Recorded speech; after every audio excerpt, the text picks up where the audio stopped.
यदि आप क्लास 12 में हैं और आपको बोर्ड एग्जाम 2025 देना है तो यह भूगोल का पेपर 10 मार्च 2025 के लिए सबसे ज़्यादा इम्पोर्टेंट है। ठीक है, तो आप लोग वीडियो को पूरा अंत तक देखिएगा। पूरा पेपर एकदम अच्छे से आंसर के साथ आपको बताने वाले हैं। समय 3 घंटे 15 मिनट होता है मेरे प्यारे बच्चों, और पूर्णांक होता है 70 का। ठीक है, यहाँ पर थोड़ा सा निर्देश देख लेते हैं। प्रारंभ के 15 मिनट परीक्षार्थियों को प्रश्न पत्र पढ़ने के लिए निर्धारित है। ठीक है, सभी प्रश्न करने अनिवार्य होते हैं मेरे प्यारे बच्चों। प्रश्न संख्या 1 से 8 तक बहुविकल्पीय प्रश्न होते हैं, एक एक नंबर के। और प्रश्न संख्या 9 से 16 अति लघु उत्तरीय प्रश्न होते हैं, जिनका उत्तर 20 शब्दों में। और प्रश्न संख्या 17 से 22 तक लघु उत्तरीय प्रश्न होते हैं, जिनका उत्तर आपको 50 शब्दों में देना रहता है। प्रश्न संख्या 23 से 24 विस्तृत उत्तरीय प्रश्न होते हैं, जिनका उत्तर आपको 150 शब्दों में देना रहता है। और प्रश्न संख्या 25 से 26 मानचित्र कार्य हैं। सभी प्रश्नों के निर्धारित अंक उसके सामने अंकित हैं। उपयुक्त रेखा मानचित्रों में आरेखों से अपने उत्तरों की पुष्टि कीजिए। तो सभी लोग मेरे प्यारे बच्चों वीडियो को कर देंगे लाइक, चैनल पर नए होंगे चैनल को सब्सक्राइब कर देंगे, वीडियो को शेयर कर देंगे। चलिए शुरू करते हैं। बहुविकल्पीय प्रश्न में प्रश्न नंबर 1 है, मानव विकास का उपागम है। आय उपागम, क्षमता उपागम बिल्कुल है। कल्याण उपागम ये भी है। आधारभूत आवश्यकता उपागम ये भी है। तो घ ऑप्शन राइट हो जाएगा मेरे प्यारे बच्चों। ठीक है, 2 नंबर है मेरे प्यारे बच्चों, निम्न में से कौन सा अंतर्देशीय पत्तन है। ठीक है, अंतर्देशीय पत्तन है तो ये हो जाएगा मानचेस्टर, गा ऑप्शन राइट हो जाएगा। इसके बाद प्रश्न नंबर 3 है मेरे प्यारे बच्चों, भारत के किस राज्य में जन्म दर सबसे कम है। तो केरल सही हो जाएगा, केरल में सबसे कम है। सभी लोग वीडियो को लाइक कर देंगे, चैनल पर नए होंगे चैनल को सब्सक्राइब कर देंगे और शेयर कर देंगे। श्वेत क्रांति संबंधित है मेरे प्यारे बच्चों। श्वेत क्रांति कमेंट करेंगे किससे संबंधित है, दुग्ध उत्पादन से, का राइट हो जाएगा। इसके बाद है 5 नंबर, बॉक्साइट का सबसे बड़ा उत्पादक निम्न में से कौन सा राज्य है। झारखंड, उड़ीसा, मध्य प्रदेश, गुजरात। कमेंट करके बताएंगे बॉक्साइट का सबसे बड़ा उत्पादक राज्य कौन सा है। तो बॉक्साइट का सबसे बड़ा उत्पादक राज्य है मेरे प्यारे बच्चों उड़ीसा, खा ऑप्शन राइट हो जाएगा। इसके बाद 6 नंबर है, निम्नलिखित में से किस राज्य से होकर इंदिरा गांधी नहर जाती है। तो ये राजस्थान से हो जाएगा, राजस्थान राज्य से होकर के इंदिरा गांधी नहर जाती है। इसके बाद मेरे प्यारे बच्चों 7 नंबर है, विश्व व्यापार में भारत की भागीदारी निम्न से कितनी % है। 10, 6, 82, 4। 82% है विश्व व्यापार में भारत की भागीदारी। इसके बाद प्रश्न नंबर 8 है मेरे प्यारे बच्चों, मलिन बस्तियाँ सर्वाधिक कहाँ पाई जाती है। तो ये मलिन बस्तियाँ सबसे ज़्यादा महाराष्ट्र में पाई जाती हैं।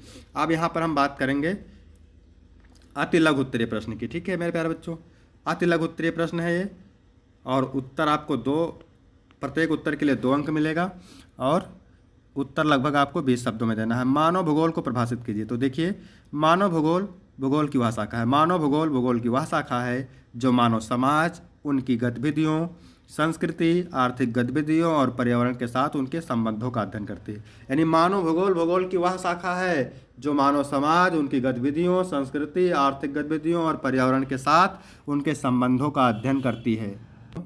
खनन की 2 विधियों के नाम। तो खनन की 2 विधियां हैं, खुली खदान विधि और भूमिगत खनन। यानी खुली खदान ओपन पिट मीनिंग, और भूमिगत खनन यानी अंडरग्राउंड मीनिंग।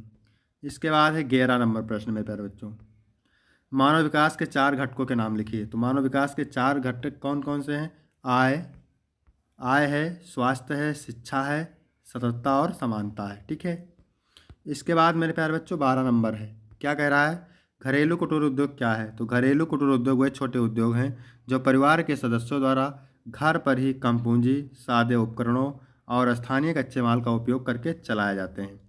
इसके बाद है 12 नंबर, व्यापारिक केंद्र किन्हें कहा जाता है। तो व्यापारिक केंद्र वह स्थान या क्षेत्र होते हैं जहां व्यापारिक गतिविधियां जैसे खरीद, बिक्री, विनिमय और वाणिज्यिक लेन देन बड़े पैमाने पर संपन्न होते हैं।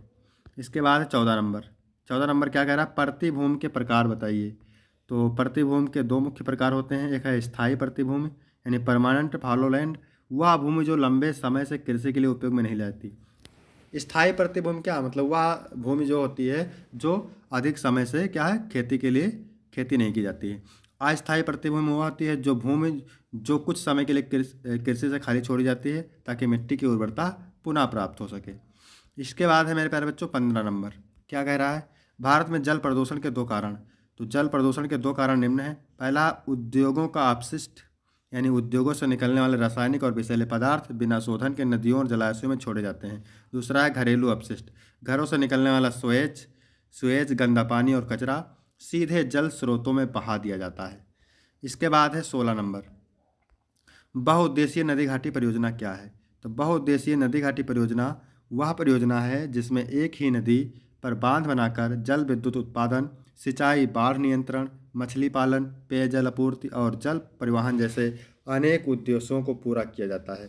इसके बाद है लघु उत्तरीय प्रश्न। ठीक है, तो उत्तर आपको लगभग 50 शब्दों में देना है और प्रत्येक उत्तर के लिए आपको 4 अंक मिलेगा। तो 17 नंबर क्या कह रहा है, भारत में जल संरक्षण के उपाय का वर्णन कीजिए।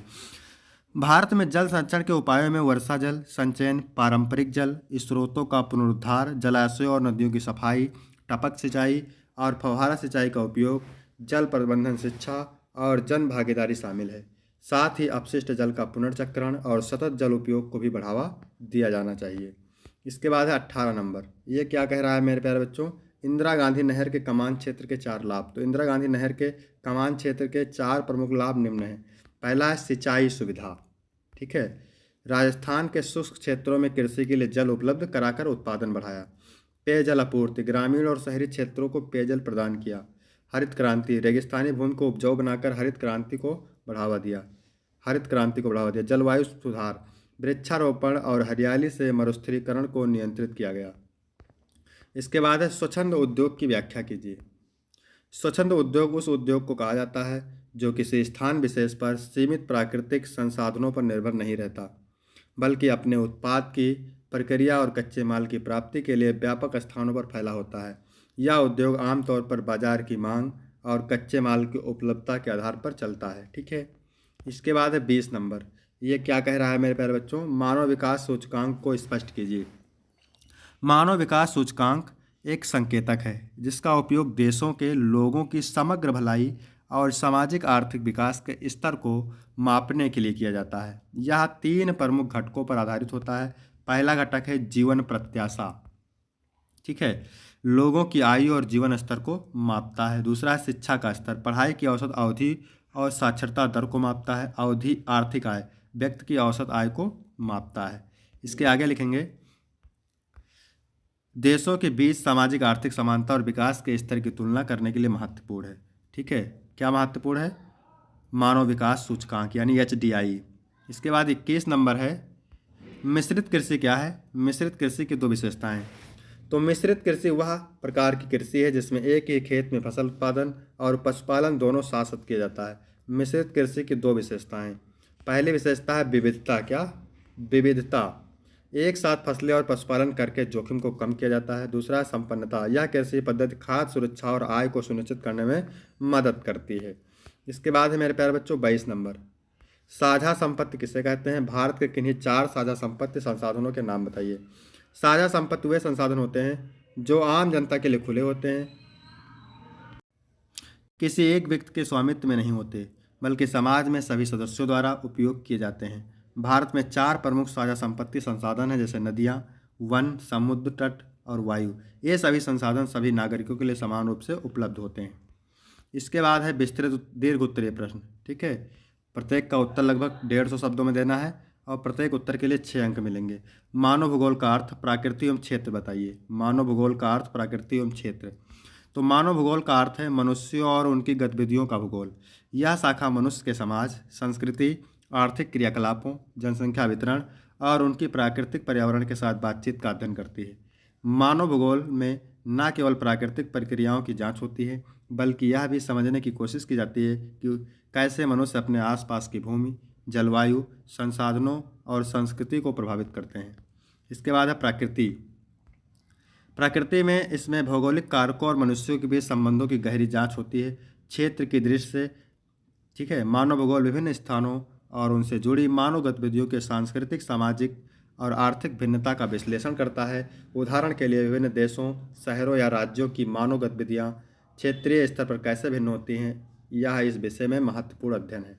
ठीक है, अथवा करके 2 पूछता है दीर्घ उत्तरीय में, आपको 1 करना रहता है मेरे प्यारे बच्चों। ठीक है, तो अथवा वाला भी देखते हैं। स्वर्णिम चतुर्भुज परियोजना के संक्षेप में विवेचना कीजिए। स्वर्णिम चतुर्भुज परियोजना भारत सरकार द्वारा एक प्रमुख बुनियादी ढांचा परियोजना है जिसका उद्देश्य देश के 4 बड़े शहरों दिल्ली, मुंबई, चेन्नई और कोलकाता के बीच सड़क नेटवर्क को मजबूत करना है। यह राष्ट्रीय राजमार्ग 1, 2, 3 और 4 के मेल से बनाई गई है जो देश के व्यापार और आर्थिक गतिविधियों के लिए महत्वपूर्ण भूमिका निभाती हैं। इस परियोजना का मुख्य उद्देश्य, पहला है संपर्क और कनेक्टिविटी को बेहतर बनाना, जिससे व्यापार, परिवहन और पर्यटन को बढ़ावा मिले। दूसरा है आर्थिक विकास को प्रोत्साहित करना, क्योंकि यह बड़े आर्थिक केंद्रों के बीच सुचारू संपर्क सुनिश्चित करती है।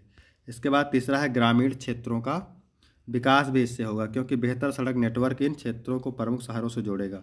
स्वर्णिम चतुर्भुज परियोजना से न केवल आर्थिक विकास में मदद मिलती है, बल्कि यह रोजगार के अवसर भी पैदा करती है। इसके बाद 24 नंबर है मेरे प्यारे बच्चों, संसाधन संरक्षण क्या है? ऊर्जा संसाधनों के संरक्षण के उपाय समझाइए। संसाधन संरक्षण का तात्पर्य है प्राकृतिक संसाधनों की अत्यधिक उपयोग, हानि और दुर्बलता से बचाव करना, ताकि वे भविष्य की पीढ़ियों के लिए उपलब्ध रहें। ऊर्जा संसाधनों के संरक्षण के उपायों में शामिल है, क्या क्या शामिल है? ऊर्जा की दक्षता बढ़ाना, उपकरणों और मशीनों में ऊर्जा दक्षता तकनीकों का उपयोग करना, जैसे कि ऊर्जा बचत युक्ति बिजली उपकरणों का प्रयोग। फिर है पवन और सौर ऊर्जा का उपयोग, नवीकरणीय ऊर्जा स्रोतों को बढ़ावा देना, जैसे कि सौर ऊर्जा, पवन ऊर्जा और बायोमास। इसके बाद है कम उपयोग वाली तकनीकों को अपनाना, ऊर्जा संरक्षण तकनीकों जैसे कि टैपरिंग, लाइटिंग, स्मार्ट ग्रिड और ऊर्जा कुशल यातायात प्रणालियों को अपनाना। फिर है रेन वेस्ट एनर्जी का उपयोग, अपशिष्ट ऊर्जा का पुनः उपयोग और रिसाइकलिंग के माध्यम से ऊर्जा की बचत करना। इसके बाद है स्मार्ट मीटरिंग, ऊर्जा खपत की निगरानी और प्रबंधन के लिए स्मार्ट मीटरिंग का उपयोग करना। इन उपायों से ऊर्जा का विवेकपूर्ण उपयोग सुनिश्चित होता है, जिससे पर्यावरणीय संतुलन और भविष्य की ऊर्जा आवश्यकताओं की पूर्ति हो सकती है। फिर यहाँ पर अथवा करके 2 पूछता है, आपको 1 करना रहता है मेरे प्यारे बच्चों। ग्रामीण बस्तियों के प्रकारों की समीक्षात्मक व्याख्या कीजिए। ग्रामीण बस्तियाँ भूमि और भौगोलिक स्थितियों के आधार पर विभिन्न प्रकार की होती हैं, जो उनकी सांस्कृतिक, सामाजिक और आर्थिक विशेषताओं में भिन्नता को दर्शाती हैं। पहला है कॉम्पैक्ट बस्ती। क्या है कॉम्पैक्ट बस्ती? यह बस्ती घनी बस्ती होती है, जहाँ घरों के समूह एक साथ बने होते हैं। सामान्यतः कृषि भूमि के पास होती है और भूमि उपयोग अधिक कुशल होता है। विकृत बस्ती, इस प्रकार की बस्ती खेतों और जंगलों के बीच फैली होती है, जहाँ घर थोड़ी दूर पर स्थित होते हैं। यह बस्ती अधिक आत्मनिर्भर कृषि गतिविधियों के लिए उपयुक्त होते हैं। इसके बाद है साबुन। साबुन झील किनारे की बस्ती, यह बस्ती जल स्रोतों के पास स्थित होती है, जैसे कि नदियाँ, तालाब या झीलें। यहाँ कृषि और जल आधारित गतिविधियाँ प्रमुख होती हैं। ग्राम पंचायत बस्ती, ये बस्तियाँ प्रशासनिक केंद्रों के पास स्थित होती हैं, जहाँ सरकारी कार्यालय, स्कूल और स्वास्थ्य केंद्र होते हैं। आगे है घाटी बस्ती। यह बस्ती पहाड़ियों के बीच या नदियों के किनारे स्थित होती हैं, जो प्राकृतिक संरचनाओं के आधार पर भूमि उपयोग को प्रभावित करती हैं। इन प्रकारों की बस्तियाँ ग्रामीण जीवन के विभिन्न पहलुओं को प्रकट करती हैं, जो उनकी सामाजिक और आर्थिक ज़रूरतों को पूरा करती हैं। इसके बाद है मेरे प्यारे बच्चों 25 नंबर, भारत के दिए गए मानचित्रों में निम्नलिखित को उपयुक्त चिन्हों द्वारा दर्शाइए और उनके नाम लिखिए। 5 अंक का होता है मेरे प्यारे बच्चों, ठीक है। सबसे कम जनसंख्या घनत्व वाला राज्य, इस राज्य की राजधानी, इस राज्य का प्रमुख आणविक ऊर्जा संयंत्र, चावल का अग्रणी उत्पादक राज्य, क्षेत्रफल के दृष्टि से सबसे बड़ा राज्य, ठीक है। तो 5 अंक आपको मिलेंगे, मानचित्र रहेगा, उस पर आपको दर्शाना रहेगा। 26 नंबर है मेरे प्यारे बच्चों, विश्व के दिए गए रेखा मानचित्र में निम्नलिखित को उपयुक्त चिन्हों के द्वारा दर्शाइए और उनके नाम लिखिए। एशिया में सबसे अधिक जनसंख्या वाला देश, विश्व का चौथा सबसे अधिक जनसंख्या वाला देश, जापान का राजधानी नगर, दक्षिण अमेरिका की एक प्रमुख नदी, विश्व का न्यूनतम जनसंख्या वाला महाद्वीप, ठीक है मेरे प्यारे बच्चों। तो यहाँ तक वीडियो कंप्लीट होता है। वीडियो कैसा लगा? वीडियो अच्छा लगा हो तो वीडियो को लाइक करेंगे, चैनल को सब्सक्राइब करेंगे। फिर मिलते हैं आपको अगले वीडियो में, तब तक के लिए जय हिंद, जय भारत।